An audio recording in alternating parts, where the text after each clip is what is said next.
Angeyon Boni dan status sebagai striker pelapis Inter. Angeyon Boni menjadi nama yang tak terduga mencuri perhatian di awal musim Serie A 2025-2026.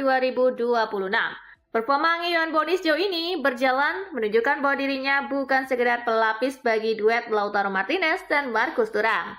3 menit bermain yang terbatas, kontribusi golnya justru melampaui ekspektasi awal. Dalam total 411 menit di Serie A, ia mampu rata-rata mencetak 1 gol setiap 100 menit. Amorim mengakui Manchester United masih jauh dari sempurna.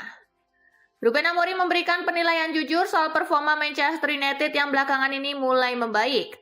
Pelatih asal Portugal itu menegaskan setan merah masih jauh dari kata sempurna, meski belum terkalahkan dalam 5 laga terakhir di Liga Inggris.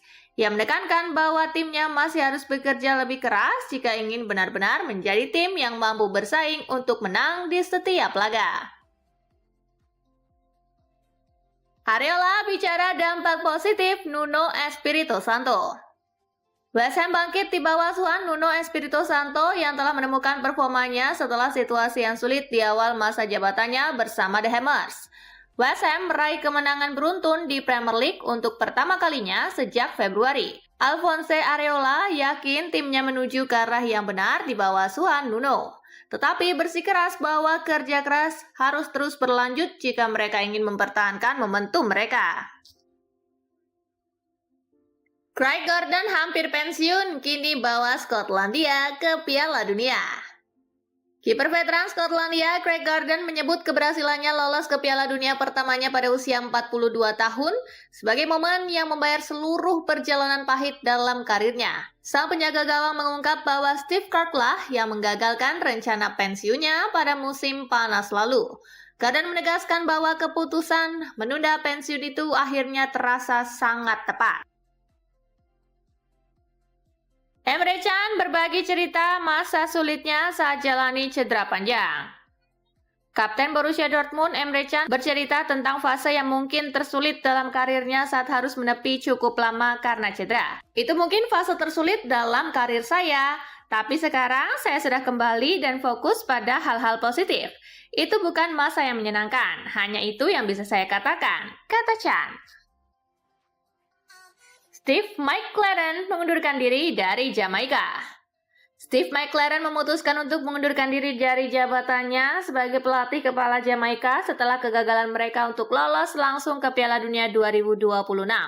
McClaren memimpin 23 pertandingan, memenangkan 11 pertandingan, dan mengatakan keputusannya untuk mengundurkan diri adalah demi kepentingan terbaik bangsa.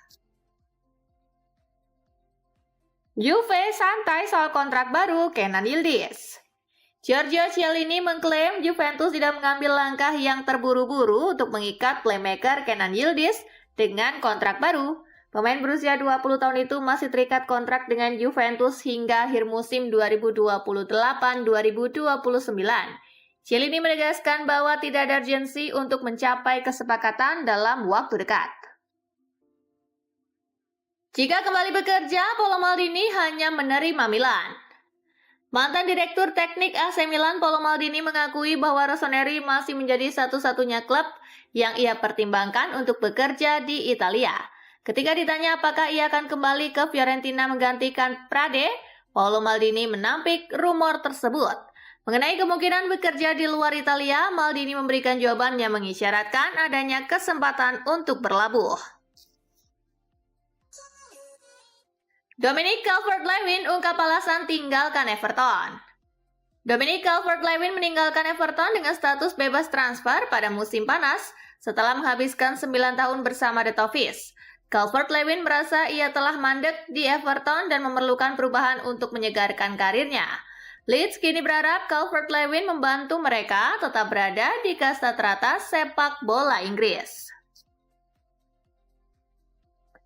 Lamine Yamal tak perlu tinggalkan Barcelona. Lamine Yamal jadi pusat perhatian sejak debut bersama Barcelona pada 2023. Tak heran jika Yamal menarik perhatian banyak klub top Eropa. Menurut mantan bintang Real Madrid Wesley Sneijder, Yamal tak perlu meninggalkan Barcelona. Pasalnya si bocah ajaib Spanyol itu sudah menemukan kenyamanan. Ditambah lagi, Yamal mendapat bayaran tinggi dan berstatus pemain bintang bagi Barcelona. Aneh, Barcelona minta Lewandowski berhenti cetak gol. Ketajaman Robert Lewandowski tak menurun setelah pindah dari Bayern Munchen ke Barcelona. Lewandowski mencetak 23 gol pada 2022-2023. Ketika La Liga menyisakan 2 partai, para petinggi Barcelona meminta Lewandowski untuk berhenti mencetak gol. Alasan dibalik permintaan ini adalah karena klub sedang dilanda krisis finansial. Barcelona harus membayar 2,5 juta euro jika Lewandowski mengukir 25 gol di Liga Domestik. Mastantuono akui krusialnya peran Mbappe di tim. Wonderkid Real Madrid Franco Mastantuono buka suara terkait Kylian Mbappe di tim. Ia merasa pemenang Piala Dunia itu sangat berperan sebagai mesin gol tim dan produktivitasnya amat membantu. Pemain Prancis sejauh ini sudah mengepak 19 gol dari 19 laga yang dimainkan di lintas kompetisi. Ia berharap Kylian Mbappe bisa bertahan lama di tim. Inter dilaporkan tertarik mendatangkan Matteo Guendouzi. Inter Milan dilaporkan menambahkan gelandang Lazio Matteo Guendouzi ke dalam daftar target mereka menjelang dibukanya jendela transfer Januari. Namun Guendouzi dipastikan tidak akan datang dengan harga yang murah. Lazio dilaporkan telah mematok harga yang cukup tinggi, sebesar 25 juta euro. Harga tersebut menunjukkan bahwa Guendouzi kini tidak lagi dianggap sebagai pemain yang non-transferable oleh Biancocelesti. Abaikan rumor Castello Luqueba pilih fokus ke RB Leipzig. Bek asal Prancis Castello Luqueba mengungkapkan bahwa dirinya memilih mengabaikan berbagai rumor yang berkembang di media mengenai masa depannya. Ia pun memilih untuk fokus memberikan yang terbaik kepada RB Leipzig. Karena saat ini ia juga masih memiliki sisa kontrak hingga musim panas 2029 datang. Fabian Ruiz ingin pensiun di Real Betis. Bintang PSG Fabian Ruiz baru-baru ini membuat pengakuan mengejutkan mengenai rencana masa depannya.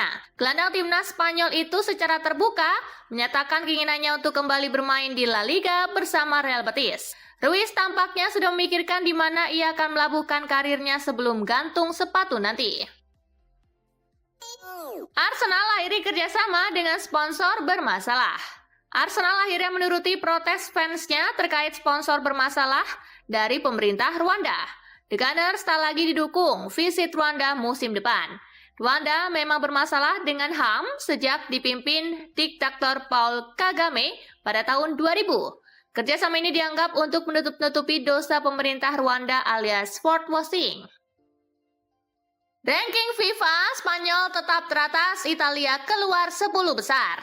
Ranking FIFA terbaru dikeluarkan Rabu 19 November 2025. Hanya selang sehari setelah laga-laga internasional kelar, timnas Spanyol masih menguasai puncak ranking FIFA terbaru. Sementara timnas Italia harus keluar dari peringkat 10 besar. Sedangkan timnas Indonesia masih tertahan di posisi ke-122 karena tidak memainkan sama sekali laga internasional. Real Madrid mulai menyesal. Chelsea disebut tengah memandang masa depan Estevao Willian dengan optimisme besar setelah sang pemain tampil menjanjikan pada awal musim. Sementara laporan dari Spanyol menyebut Real Madrid telah menyesali keputusan untuk tidak merekrutnya ketika masih di Palmeiras. Di sisi lain, para analis dan pelatih yang pernah mengamatinya menilai bahwa Estevao memiliki potensi menjadi salah satu dari 10 pemain terbaik dunia pada 2029. Bahkan dianggap sebagai calon peraih Ballon d'Or. Kabar buruk jelang Derby della Madonnina. Derby della Madonnina semakin dekat, namun Inter Milan dan AC Milan justru sedang pusing 7 keliling. Kedua raksasa kota mode itu terancam tidak bisa menurunkan kekuatan terbaiknya dalam duel di San Siro. Denzel Dumfries dan Santiago Jimenez menjadi dua nama besar yang kondisinya semakin meragukan untuk tampil. Luka Modric, saya sangat mencintai sepak bola. Gelandang AC Milan Luka Modric menjelaskan faktor utama yang membuatnya tetap bermain di level kompetisi tertinggi. Bermain hingga usia 40 tahun merupakan prestasi yang sangat luar biasa. Mungkin butuh lebih banyak waktu untuk menjelaskan, tetapi saya selalu berkata yang terpenting adalah cinta untuk apa yang saya lakukan. Saya sangat mencintai sepak bola, itu segalanya bagi saya. Ujar